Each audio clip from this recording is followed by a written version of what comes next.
তিস্তা মহাপরিকল্পনা সহ বাংলাদেশের স্বার্থে যে কোনো প্রকল্প যেগুলোতে বিদেশি হস্তক্ষেপ থাকতে পারে বাস্তবায়ন না করার জন্য সেই সময়গুলোতে আমরা সরকারি দল বিরোধী দল আমরা দেখব না। আমরা সকলে মিলে বাংলাদেশের স্বার্থে তিস্তা মহাপরিকল্পনা সহ সকল পরিকল্পনা বাস্তবায়ন করে বিদেশি প্রভুদের প্রভুত্বকে অস্বীকার করে আমাদের শহীদেরা যেমন করে তখন স্লোগান ধরেছিল দিল্লি না ঢাকা, সেই স্লোগানের বাস্তবতা আমরা এই বাংলাদেশে প্রতিষ্ঠা করব। আমরা বাংলাদেশকে স্বাধীন রাখবো, সেটাই আমাদের প্রত্যাশা হবে। 2024 সালের 17 জুলাই যেদিন আমাকে গ্রেফতার করা হলো, আবু সাইদ তার আগের দিনে শহীদ হয়েছেন।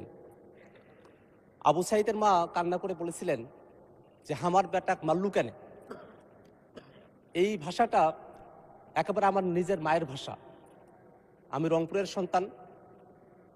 রংপুরের ভাষায় আবু সাইদের মা যখন এই কথাটা বলেছিলেন, তখন এই বাংলাদেশের শিক্ষার্থীরা, বাংলাদেশের আপামর জনতা, তারা সকলে রাজপথে নেমে এসেছিল।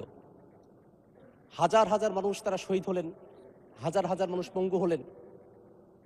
অনেকে এখনো আছেন যারা হয়তো মারা গিয়েছেন, কিন্তু তাদেরকে এখনো পর্যন্ত খুঁজে পাওয়া যায়নি। এমন বিভৎস একটা সময়ের মধ্য দিয়ে বাংলাদেশের মানুষেরা আমরা সকলে মিলে ঐক্যবদ্ধ হয়ে আমরা সে আন্দোলনে ঝাঁপিয়ে পড়েছিলাম।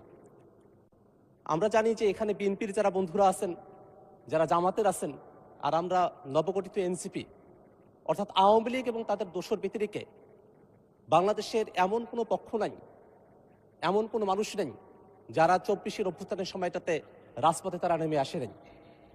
এই সংসদটা সেই দিক দিয়ে একটা ঐক্যবদ্ধতার প্রতীক, যে এই সংসদ ফেসিবাদ বিরোধী ঐক্যবদ্ধ পক্ষের সংসদ হিসেবে প্রতিষ্ঠিত হয়েছে। মাননীয় স্পিকার, আমাদের অসংখ্য সমস্যা।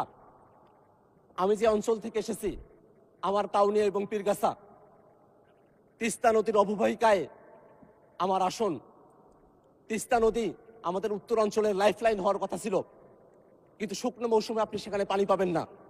আমরা দীর্ঘ সময় ধরে তিস্তা মহাপরিকল্পনা বাস্তবায়ন হওয়ার কথা বলে আসছি, কিন্তু এখনো পর্যন্ত সেই বিষয়টা আলোর মুখ দেখে নাই।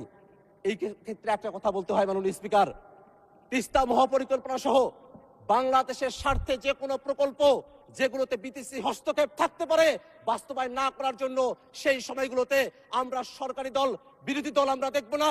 আমরা সকলে মিলে বাংলাদেশের স্বার্থে তিস্তা মহাপরিকল্পনা সহ সকল পরিকল্পনা বাস্তবায়ন করে বিদেশি প্রভুদের প্রভুত্বকে অস্বীকার করে আমাদের শহীদেরা যেমন করে তখন স্লোগান ধরেছিল দিল্লি না ঢাকা, সেই স্লোগানের বাস্তবতা আমরা এই বাংলাদেশে প্রতিষ্ঠা করব। আমরা বাংলাদেশকে স্বাধীন রাখবো, সেটাই আমাদের প্রত্যাশা হবে। গণভোট বাস্তবায়ন হবে এই আশা করে